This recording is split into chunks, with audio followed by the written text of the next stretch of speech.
Hello, my dear friends. Welcome to Dream UGC Net. I hope you all are doing great. So, here I am with the video of important MCQs, Paper 2, Labor Welfare and HRM. So, MCQ start करने से पहले मेरे पास आपके लिए बहुत very important एक information है जो मैं आपको बताना चाहूँगी। तो इन्फॉर्मेशन ये है कि मैंने अपनी एक ऐप लॉन्च करी है, that is dream UGC NET. Same my channel name is also a dream UGC NET. So app रहेगी UGC NET paper 1 and paper 2 के लिए। जो पेपर 2 का सब्जेक्ट होगा that is labour welfare and HRM, because my specialisation is in labour welfare and HRM। So मैं आपको कुछ points बताना चाहूँगी अपने ऐप के बारे में। तो टाइटल जैसा कि आप देख सकते हैं, get JRF in budget. Yes my dear friends, the title is this because get JRF in budget, the app is going to provide the course which is in your budget। हाँ my dear friends, आपकी budget में ही course provide करने वाली हूँ मैं। Because मैं जानती हूँ कि मेरे बहुत से ऐसे फ्रेंड हैं कि जो महंगे महंगे कोर्सेज नहीं खरीद सकते हैं and they want to crack the UGC net too। I know very well। So इसी को देखते हुए मैं अपने सभी फ्रेंड्स के लिए एक बजटेड कोर्स लेके आने वाली हूँ जो कि होगा दिसंबर 2022 के लिए। बिकॉज जो जून की साइकिल है उसके लिए टाइम लिमिटेड बहुत ज़्यादा है, तो मैं उसके लिए कोर्स नहीं लेके आ सकती। उसके लिए सिर्फ एक ही एडवाइस रहेगी कि आप MCQ जितने प्रैक्टिस कर सकें MCQ प्रैक्टिस कीजिए। आपके पास अगर कोई कोर्स की बुक नहीं है तो आप MCQ वाली RK गुप्ता की बुक परचेज कर सकते हैं, जिसमें MCQs प्रीवियस PYQs बहुत अच्छे से दिए हुए हैं। I think that is Gupta, yes Gupta book होगी। सो I want to tell you about my app which is Dream UGC Net। आप इस ऐप को गूगल प्ले स्टोर से डाउनलोड कर सकते हैं और डिस्क्रिप्शन में लिंक गिवन होगा, आप उस लिंक से भी डाउनलोड कर सकते हैं। आपको कंप्लीट कोर्स मिलेगा। ड्यूरेशन रहेगी 6 month, as we have 6 month time period for our UGC net cycle. And course रहेगा पेपर 1 और पेपर 2 के बाद, पेपर 2 का दोनों का कोर्स रहेगा। तो आपका जो मेन टाइटल है बजट का कोर्स रहेगा आपको बिल्कुल आपके बजट में, जो कि आपको वर्थ होगा। मैं ये चाहती हूँ कि मेरे सारे फ्रेंड्स कोर्स को परचेज कर सकें, एग्ज़ाम क्लियर कर सकें, एग्ज़ाम को करेक्ट कर सकें। So this is all about a summary of my app which is I want to tell you. And इसकी कंप्लीट डिटेल, इसकी कंप्लीट अबाउट माई ऐप जो भी डिटेल होगी मैं आपको नेक्स्ट वीडियो में पूरी इसके बारे में बताऊंगी। So without further to let's get started with our MCQs। So here the question number 1। According to Maslow's hierarchy of need, which of the following does not belong to social needs? According to Maslow's hierarchy need, which of the following does not belong to social need? So let's see options. मैं आपको Maslow's की hierarchy needs के बारे में complete detail बताती हूँ। First let's see the options. Option number A friendship, B exchange of feelings and grievances, C belongingness, D economic security. So your answer is economic security. Social needs के अंदर आते हैं like friendship, belongingness, emotions, exchange of feelings and grievances, but economic security is not related to social need. Yes, here is the chart of Maslow's hierarchy need. See, first we have first need, that is psychological, it's a physiological need, yes physiological need, which is रोटी कपड़ा और मकान। हमारी जो basic need होती है एक रोटी कपड़ा और मकान की होती है। देन उसके बाद हमारी सेकंड नीड आती है सेफ्टी नीड। सेफ्टी नीड यानी कि सिक्योरिटी और सेफ्टी, जो भी हमारी एक सेफ्टी है, हमको सिक्योरिटी चाहिए। Like we use to make our life insurance, that is also a safety. This is a safety need. Third आती है belongingness and love need. Belongingness and love need इसको हम सोशल नीड भी कहते हैं, बिलोंगिंगनेस एंड लव नीड को। इसके अंदर intimate relationship, friends, sharing of their emotions, this is all about belongingness and love needs. Esteem need, fourth is the esteem need. Esteem need means इसके अंदर आता है फीलिंग ऑफ accomplishment, prestige, एक वो level जहाँ पे आप अपने गोल को अचीव कर चुके होते हो। फिफ्थ नीड आता है self actualization need, achieving one's full potential including creative activities. Self actualization एक हाईएस्ट लेवल नीड होती है। सो जो मैस्लोज हायरार्की नीड है उसमें हम डायरेक्ट कोई भी नीड अचीव नहीं कर सकते।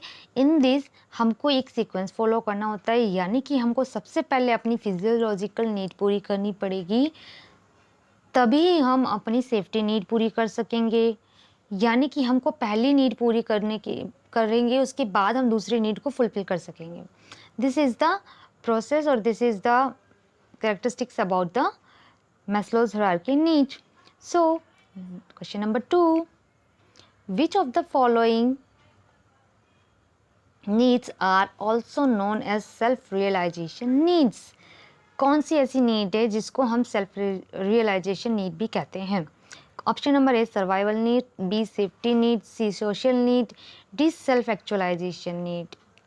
Let's see the options. Your answer is self actualization need. जैसा कि मैंने अभी आपको चार्ट दिखाया था, the last need self actualization need, इसको हम सेल्फ रियलाइजेशन नीड भी कहते हैं। Okay, I hope understand it is clear. Let's take the question number 3. Which of the following Maslow's need belong to the low level need? कौन सी ऐसी need है जो कि लो लेवल नीड से बिलोंग करती है? Let's see the options. Option A survival need, safety need, esteem need. Option B survival need, safety need, esteem need. Option C safety need, social need, esteem need. Option D social need, esteem need and self-actualization need. Let's see the option. Your answer is survival need, safety need and esteem need. Okay, there is a problem in the options. Option A and option B is repeated. So sorry for the mistake, but your answer is survival need. सबसे पहले आप अपनी survival need fulfill करते हो, then esteem need fulfil करते हो, sorry safety need fulfil करते हो, देन एस्टीम नीड फुलफिल करते हो। सो इस प्रोसेस को, जो नीड की सीक्वेंस है, आपको उससे याद रखना होगा। और ये क्वेश्चन हमको क्रोनोलॉजिकल ऑर्डर में सीक्वेंस करना भी आता है। So let's see the next question. Question number 4, Herzberg's two factor theory is also known as. Herzberg's two factor theory को हम और किस नेम से बुलाते हैं? Option A motivation hygiene theory, B motivation theory, C hygiene theory, D Maslow's hierarchy of need. Let's see the option C. Option D तो already cut, because it is the Maslow's hierarchy of need and question is talking about Herzberg's two factor. Okay, and B and C motivation और hygiene तो both are two factors, but हम two factors को इकट्ठे ले लेंगे, यानी कि motivation and hygiene को एक साथ ले लेंगे, तो it is called the another name is motivation hygiene theory. It is clear? I hope it is clear. Let's take the question number 5. Okay, here is the chart of Herzberg's two-factor theory, or we can say principle. See, here we have job satisfaction and job dissatisfaction. Job satisfaction influence होता है motivators factors से, जैसे कि achievement, recognition, responsibility, the work itself, advancement and personal growth. और जो job dissatisfaction होता है वो इन्फ्लुएंस होता है हमारे हाइजीन फैक्टर से। हाइजीन फैक्टर यानी कि working conditions, coworker relations, policies and rules, supervisor quality, base wage और सैलरी। इस चार्ट को अच्छे से याद कर लेना, बिकॉज क्वेश्चंस कैसे भी बन सकते हैं। I hope it is clear to you. Let's take the question number 5. Which of the following is not motivation factor according to Herzberg's two-factor theory? कौन सा मोटिवेशन फैक्टर नहीं है according to Herzberg's two factor theory? अभी देखो chart में मैंने सभी बताया था, तो आपको ये याद रखने हैं। तो ऐसे क्वेश्चंस आ सकते हैं, कौन सा हाइजीन फैक्टर, कौन सा हाइजीन फैक्टर नहीं है, कौन सा मोटिवेशन फैक्टर नहीं है. So we have to find odd one and out, right? A. Achievement. B. Recognition. C. Responsibility. D. Pay and security. Achievement related to motivation, recognition related to motivation, and responsibility too related to motivation. But pay and security, somewhere it is related to hygiene, right? So your answer is D. Of course, D. Pay and security. Okay, let's take the question number 6. Which of the following is not the hygiene factor according to Herzberg's two-factor theory? C. Next last question में motivation factor पूछा था, इस question में hygiene factor पूछा है. तो let's find out. A. Supervision. B. Working condition. C. Interpretational relationship. D. Advancement and growth. Advancement and growth. So your answer is yes, advancement and growth, because advancement और growth हमारी motivation से related होता है, एक motivation factor है. I hope it is clear. ये doubt ज़रूर आपके मन में आ रहा होगा कि what motivation factor is and what hygiene factor is. What is the difference between them? Right, I know. See, hygiene factor जो होता है वो कहीं ना कहीं हमारी एक मॉनेटरी जो नीड होती है उसको फुलफिल करता है. सपोज़ हमारा प्रमोशन हो गया तो हम सेटिस्फाई कहीं ना कहीं होते हैं, पर कहीं ना कहीं डिससेटिस्फाई भी होते हैं, because we want more and more salary. हमारी जो मॉनेटरी नीड होती है वो कभी भी कंप्लीट फुलफिल नहीं होती है. बट एक मोटिवेशन फैक्टर जो हमारे अंदर से हमको हमें अंदर से तसल्ली देता है, यस, कि हमें अंदर से खुशी मिलती है, हाँ, कि ये मैंने अचीव किया. सपोज़ आपको रिकॉग्निशन मिलता है, आपको आपके काम के लिए अप्रिशिएट किया जाता है, एंड सभी के सामने यू फील प्राउड कि yes I achieve this and that, and someone your boss appreciate you in front of all the colleagues. So it is like a next level feeling. So it is a motivation also. It motivates you to achieve more and more goals. This is the difference between hygiene and motivation. I hope it is clear now. So let's take the question number 7. Who gave the concept of theory Z? Who gave the concept of theory Z? Option A. Adam Smith. B. Porter and Law. C. William Ochi. D. David McClelland. Let's see the answer.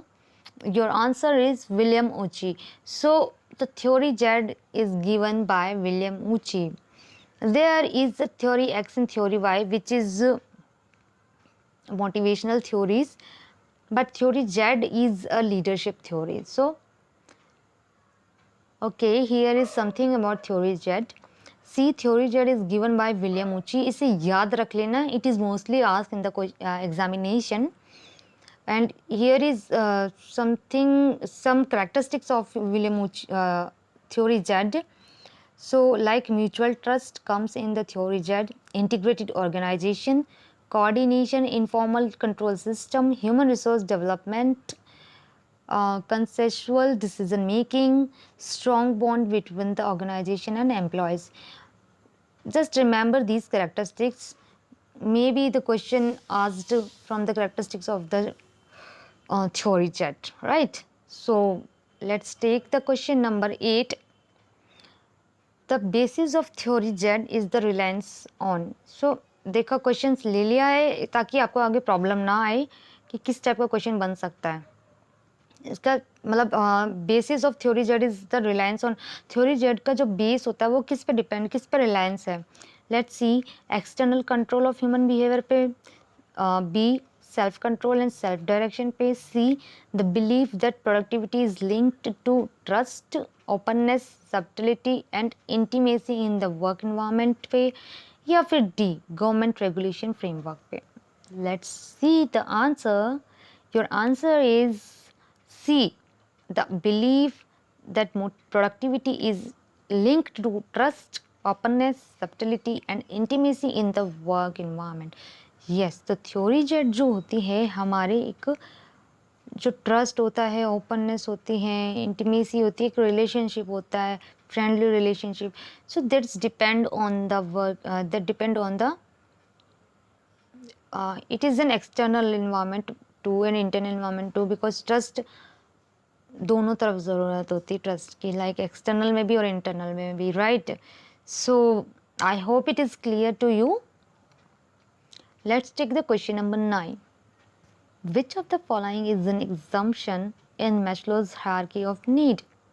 Let's see the options. Option A, needs are dependent on culture and also on social class. B, lower level need must be at least partially satisfied before higher need can affect behavior. C, needs are not prioritized or arranged in any particular. D, satisfied needs are motivators and new needs emerge when current needs remain unmet. Okay, हमें correct answer बताना है कि need जो है hierarchy of Maslow's hierarchy of need है, उसका जो correct characteristics है वो कौन सा ऑप्शन में शो हो रहा है. Let's check the answer. Your answer is B. Lower level need must be at least partially satisfied. यानी कि अगर आपकी लोअर लेवल नीड है, कंप्लीटली भी फुलफिल नहीं, मतलब लाइक उसका हाफ भी आप फुलफिल कर पा रहे हो, तो आप उसकी नेक्स्ट नीड फुलफिल कर सकते हो, उसके नेक्स्ट नीड पे पहुंच सकते हो, right. I hope you understand. Let's take the last question but not the least. Question number 10. A person who is in the position of attempting to specify their needs at the most basic level is operating at the level of Maslow's need hierarchy called the need for. Question क्या कह रहा है? Who is in the position of attempting to specify their needs at the most basic. Okay, your keyword in the question is most basic level. So you know very well your basic level need is physiological need. Yes, your answer is physiological need. Okay, I hope you understand all the questions and it is clear to you. If you have any doubt, कोई भी doubt है तो please ask in the below comment section. बेझिझक question put कीजिए. I will definitely try or give you all your questions answers. And yes, आपको जो ये chart है नीड्स हायरार्की का, मैस्लोज नीड हायरार्की का याद करना है तो आप इसका शॉर्ट फॉर्म बनाइए, इसके लाइक कीवर्ड से याद कर सकते हो. And yes, there are many ways. मैं एक वीडियो लूँगी जिसमें कि एक आपको ट्रिप्स दूंगी बिफोर द एग्जामिनेशन कि how to pick the options from the how to pick or how to tick the answers from the options. There are so many methods of solving the MCQs. Okay, I hope it is clear. I wish you understand and preparing your topics clearly. And MCQs जो होंगे, जितने भी आप MCQs लगा रहे होंगे, consistency भी बना के रख रहे होंगे. आई विश कि आप लोगों का एग्ज़ाम क्लियर हो, सभी बच्चों का एग्ज़ाम क्लियर हो, अच्छे से एग्ज़ाम हो. सो this is all about my video. If you like the video, if you like my content, if you like the questions, please subscribe my channel, share my content and comment the below section if you have any doubt, and click on the like button. Thank you so much. Bye bye. Take care. Good night.